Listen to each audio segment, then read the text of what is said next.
My whole life they didn't want me Taste the to do shit. motherfucking freedom. You know what I'm saying? What you gonna do? Where Get you kind gonna of go? crazy sometimes, you know what I'm How saying? you You gonna just make got some shit, I money? just push, you know what I'm saying? Me, the way I work is I keep operating because I never fail, you know what I'm saying? I fall, I pick myself back up, I keep going, you know what I'm saying? I don't give a fuck what happens, you know? King's You Logic, can't take me King's down. D. There's no force in There you this go, world that Vaughn. can fucking cancel my energy.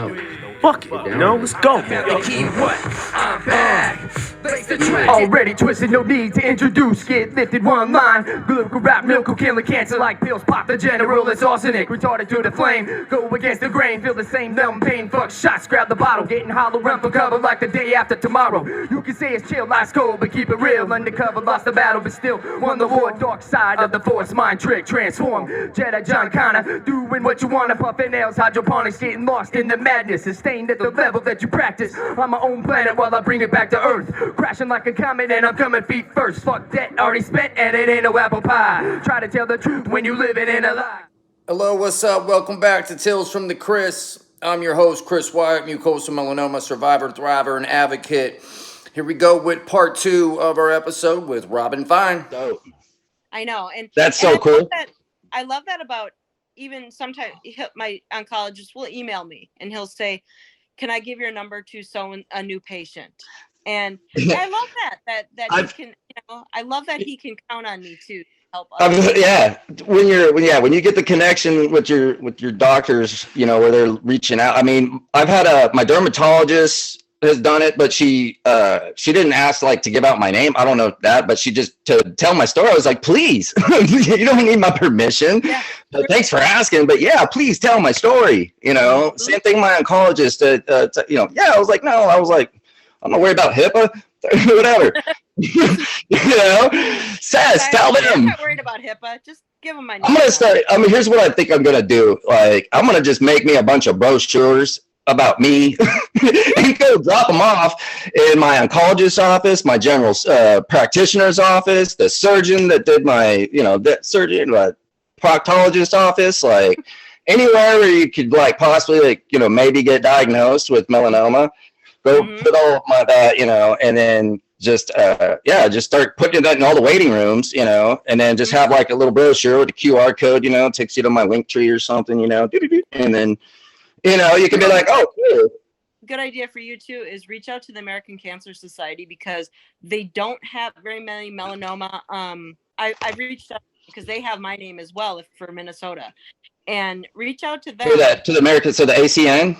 Yeah, because and then tell them what. Just tell them that you would like to be a resource. To like share my story or to be a peer story, or they can put you on as support if a patient needs support or something in your area. It's just a nice way for newly diagnosed. All right, I'll definitely connect with that. I mean, I'm in my mucosal melanoma warriors Facebook group that's been around since 2015. And when I was diagnosed in 2018, my family found the group. My mom, my sister, my brother, somebody, my dad, I don't know, somebody found the group and, they all joined as caregivers.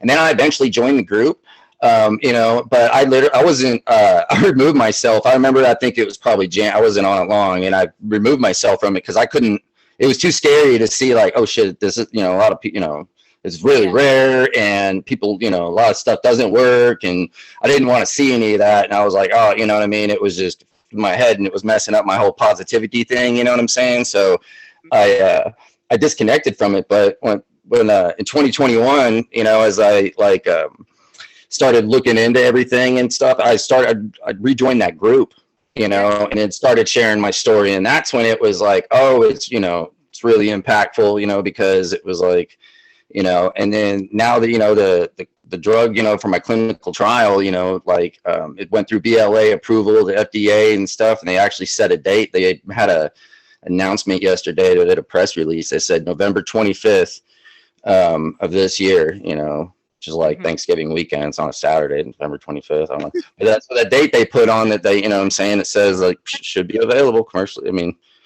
it's cool ass, but it's like, wow, so the drug that, worked for me is going to be available for other people's, what I'm saying? And like, it's just kind of like, keep hanging in, everybody, what I'm saying? Like, like there's other, the the way I looked at it was like I had, you know, it was 1% of all melanomas is mucosal melanoma.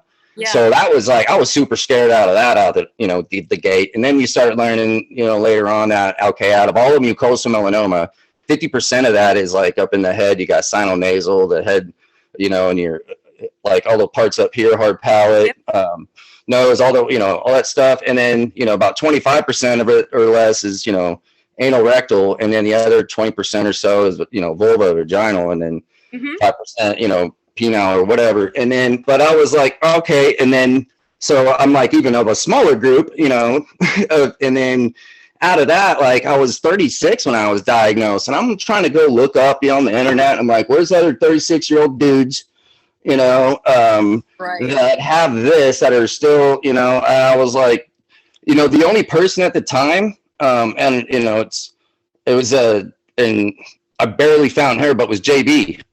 Oh, JB yeah. Ward. But she's actually like she's a few years younger than me, you know, and stuff. But it was like, you know, they were, her story. I mean, I think she was maybe, because this was 2019 or, you know, or 20, I started, you know, looking around or 2018 when I got, you know, I started trying to look around and stuff. But, you know, there's really, I mean, other than her, like I'm sitting here trying to find like, you know, someone around my age, you know, but it's, you know, there just really isn't, you know, I don't know what's the deal is, but you know, the average age of diagnosis for this, I think, is around like 60 or 70 years old, if you go, you know what I'm saying? So it was like, wow, super, I was like, dude, so like, you know, the more I always thought about that, I was like, I don't know, you know, like what, you know, the odds really are of everything, but I just know I beat them. You know what I'm saying?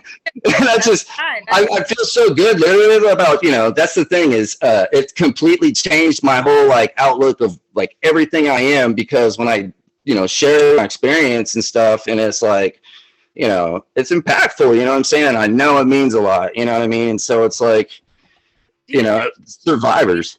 Do you think that, I think this for myself, do you think that you're a kinder, more compassionate person since your diagnosis? And oh, by far. Yeah.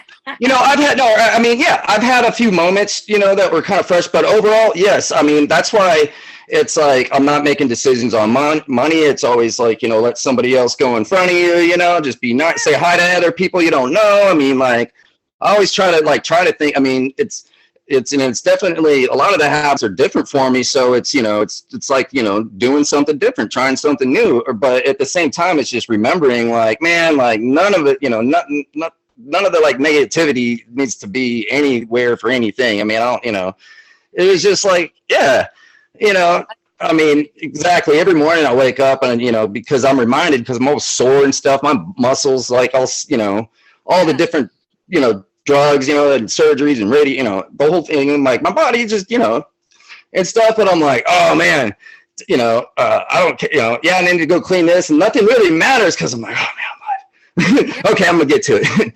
You know, like it's all good.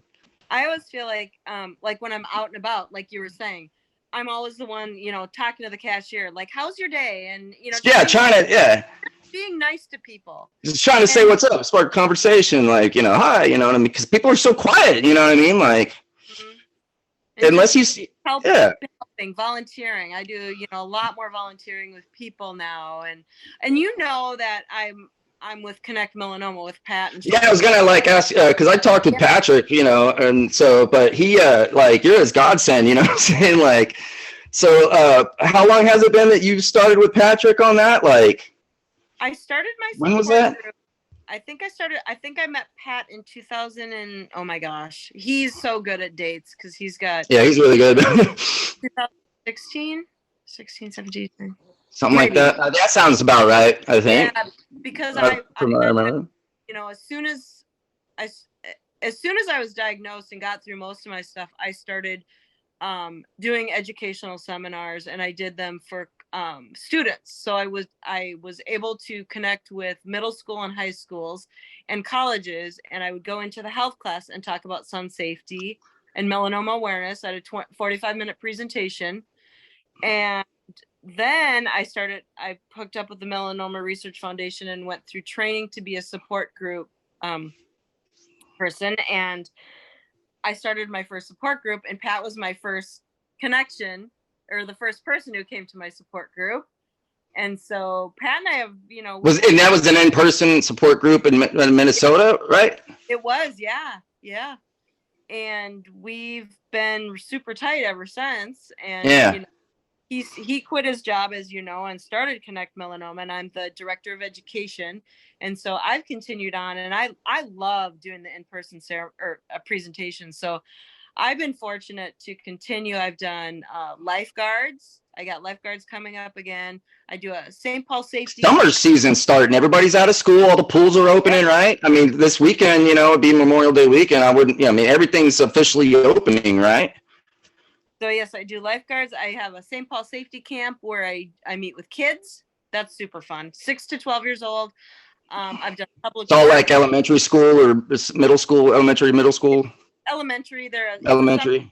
They go to, and they learn about all kinds of different things. And I do so I try to make it fun, and we do a craft and stuff, and learn about being safe in the sun. And because it all starts with our kids, as far as teaching, it all starts with our kids.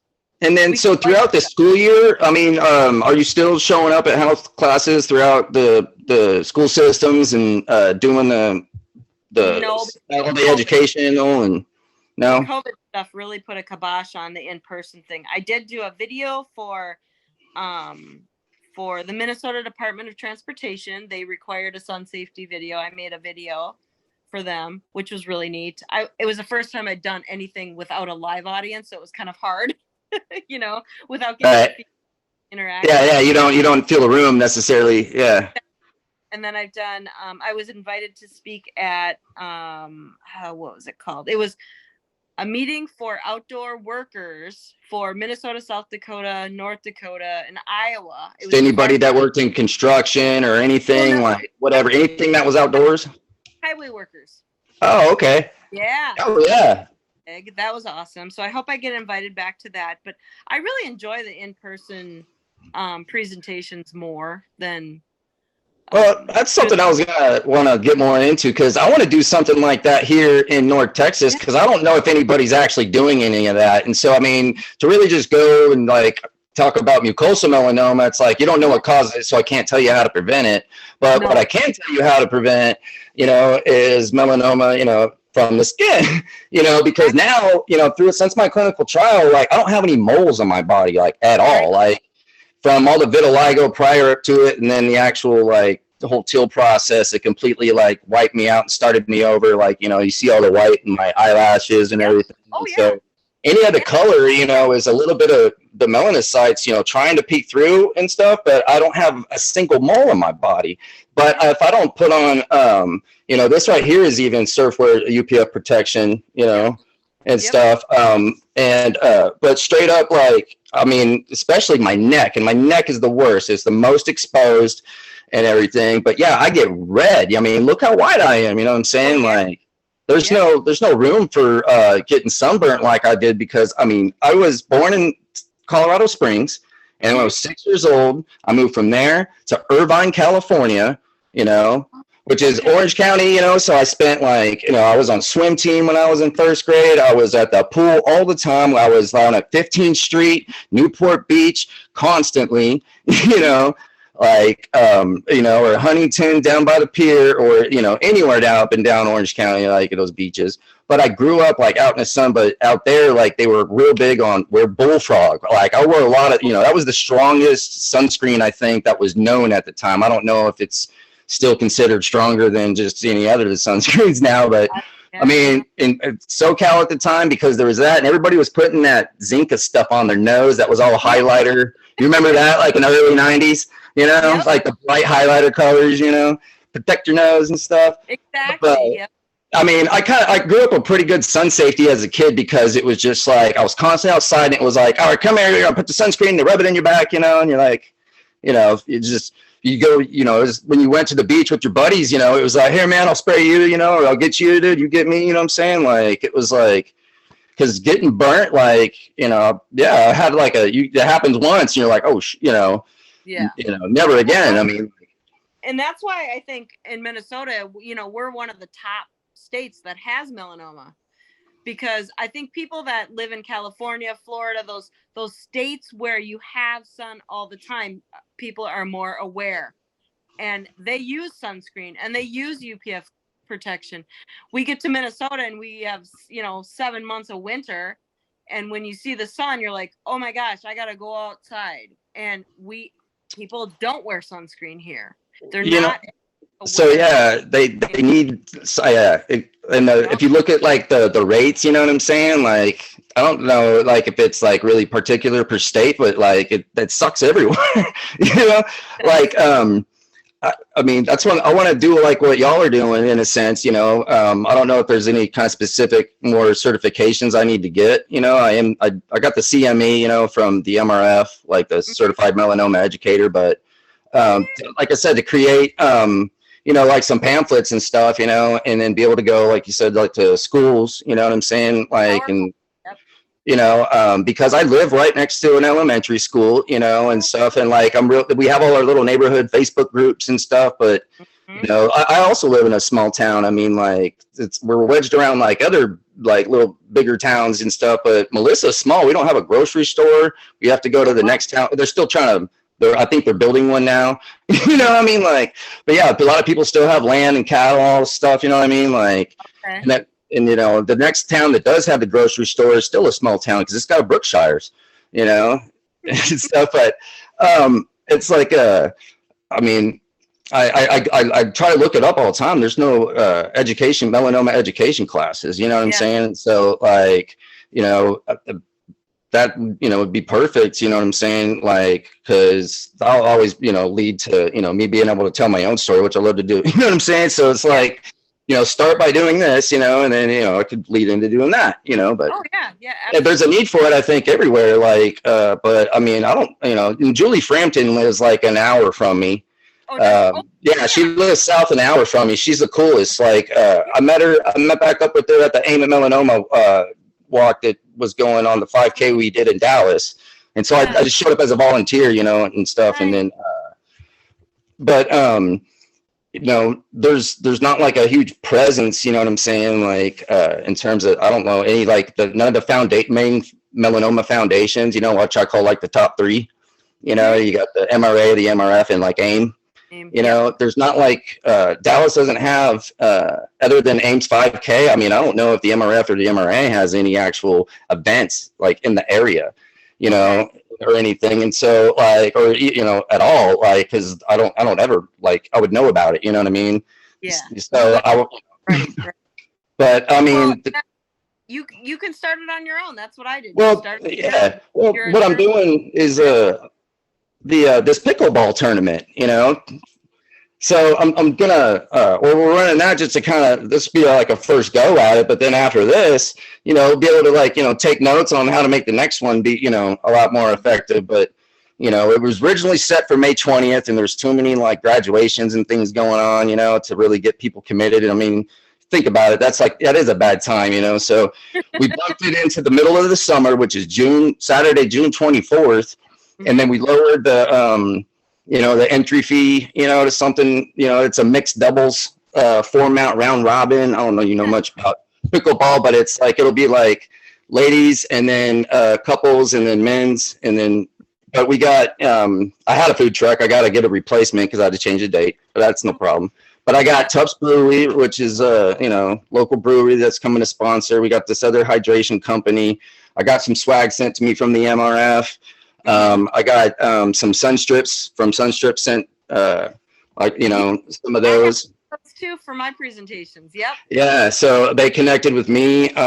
They said they found out I was going to be the Courage winner for the MRF, and they were said that they were going to be there, and they saw my LinkedIn that I'm doing a pickleball deal, and was like, can we send you stuff? I'm like, please.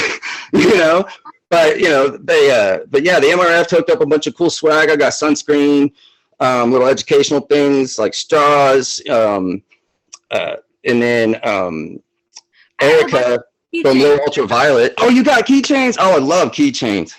Anything.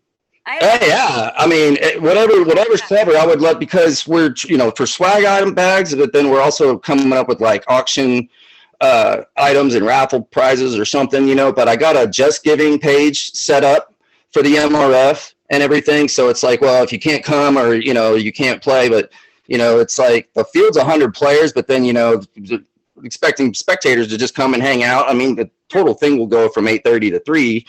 And so, you know, and then we also have somebody who's in a band, pretty solid band. They play like it's pretty psychedelic kind of stuff, but on, you know, solo, he just jams guitar. He's real good. He knows a lot of songs. He does the weekend gigs at different places, you know, and just, so anyways, he's coming out and just going to be jamming out live music all day and stuff. And so like, you know, you got food trucks, beer, you know, swag, like all that, and pickleball, you know, it's a good time. Like, and then, but yeah, it's all going to the MRF because I want them to put out of the shadows, which is like for the mucosal melanoma thing. You see what I'm saying?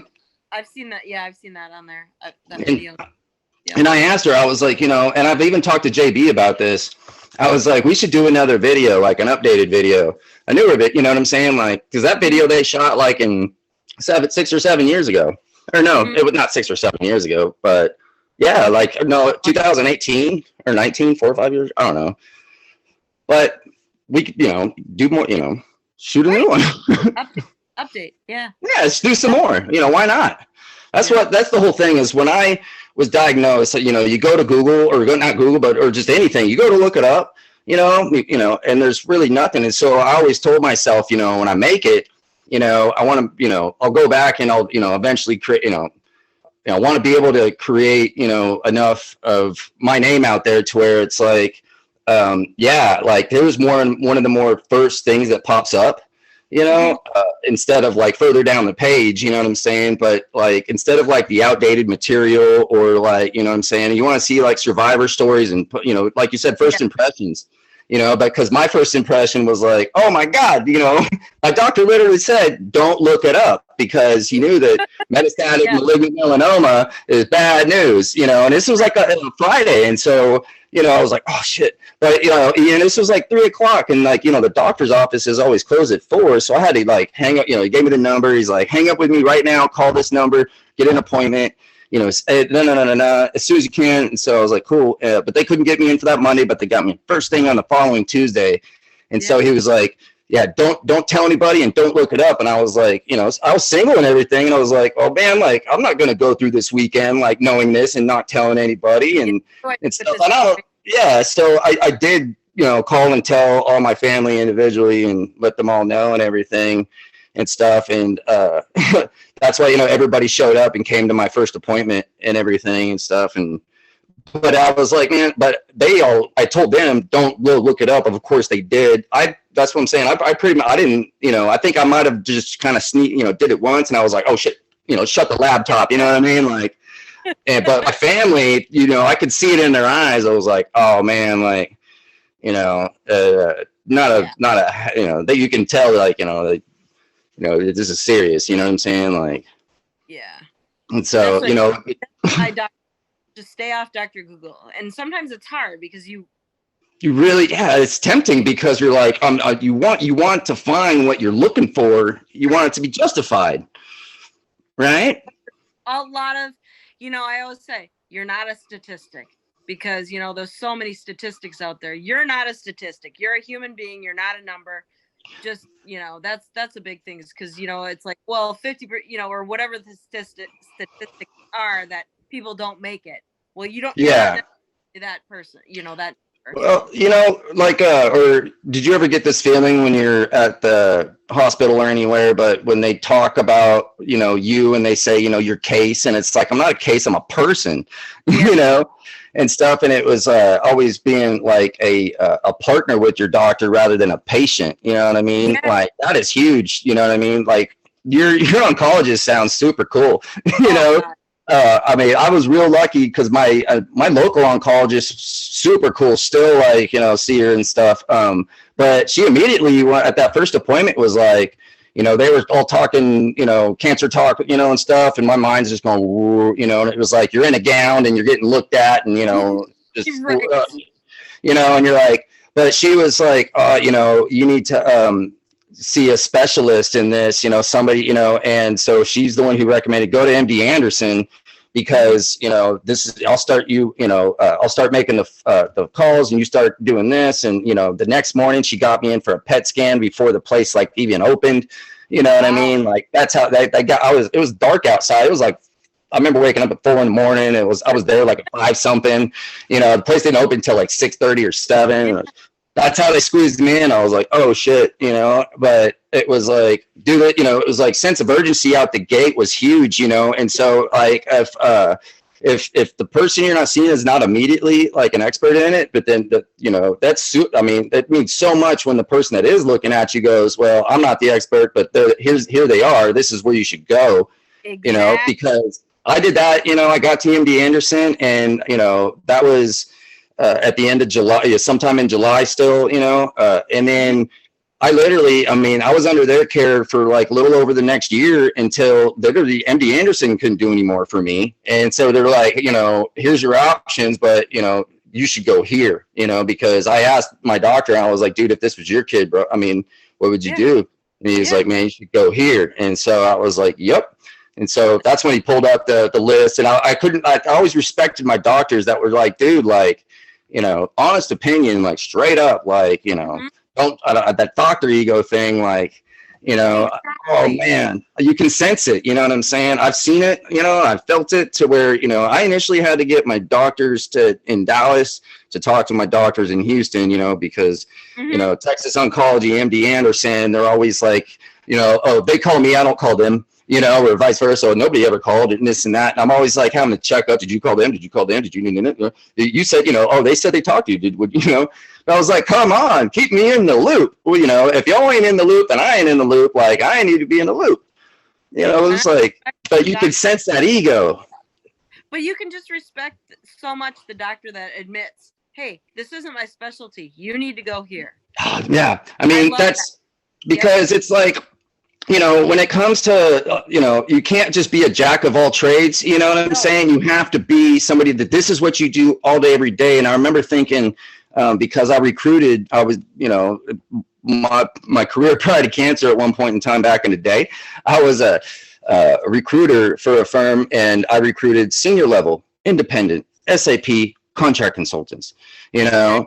And so, you know, very niche, very like, you know, specific. And literally it was like our term was always called like the purple squirrel, you know, because that's what we were looking for. You know, a lot of people would refer to unicorns and this and that. We always called it a purple squirrel. Doesn't mean it's not, you know, just because you haven't met them, doesn't mean it's not that, you know.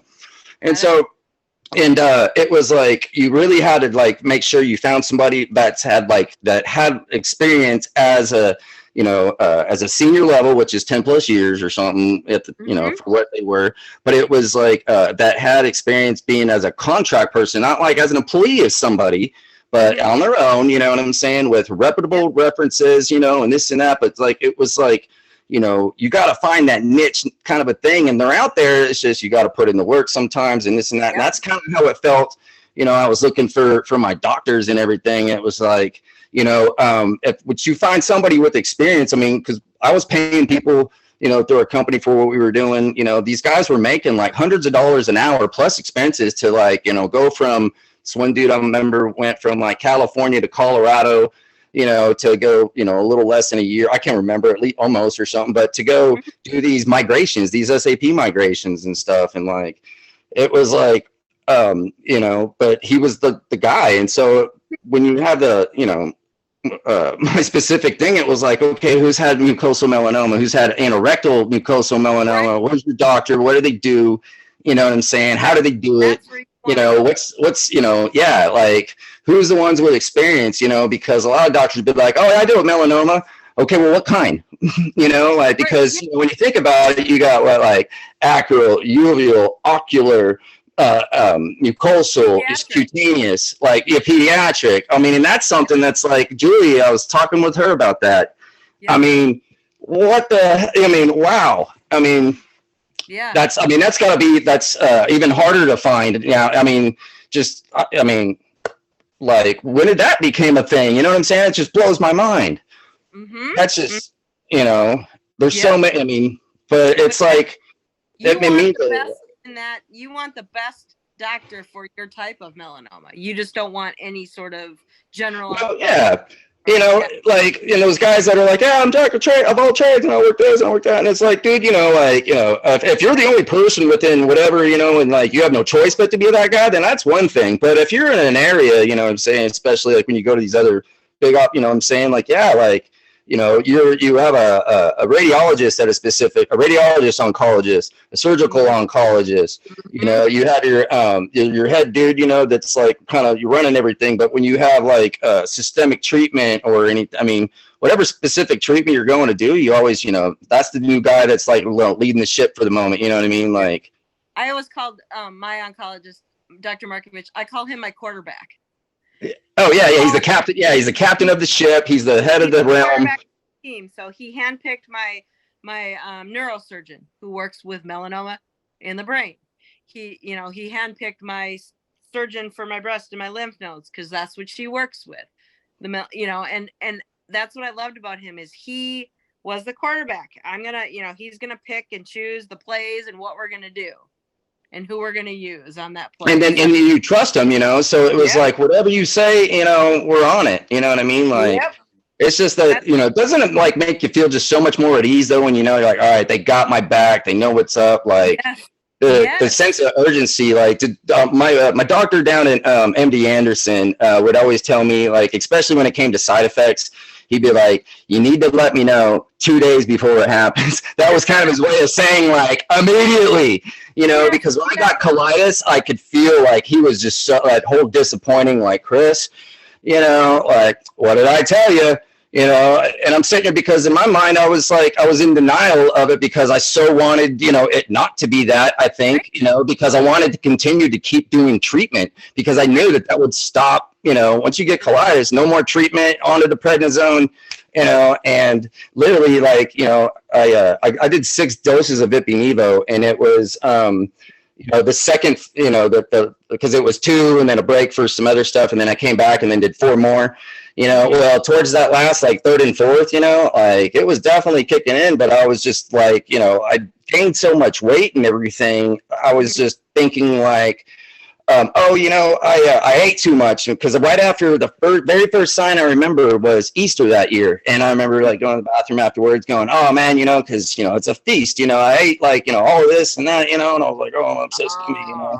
And so I blamed it on that. And then, you know, it started getting slowly worse and worse, you know, and to where eventually it was like, dude, this is a problem. Like, what the, you know, I mean, I tried to play it cool, you know, like, it's not a big deal. And, you know, I kind of lied to my oncologist in Dallas and got my 4th treatment. And so my doctor down at MD Anderson, so mad, you know, because he was like, she should have never done that. And it was like, I'm sitting here thinking, I'm like, dude, calm down, bro, because I'm the one that kind of like set the stage and, like, you know, made it like seem like it was, no, it's cool. You know, I was like, dude, it doesn't matter. We're at, you know, now I know I'm screwed. You know, I used to go from, you know, so I was like, all right, you know, how do we fix this? You know what I'm saying? Like, next thing I was like, you know, that was one of the biggest, it's like a plaguing thing with me because, you know, I didn't say anything immediately, you know, when I should have.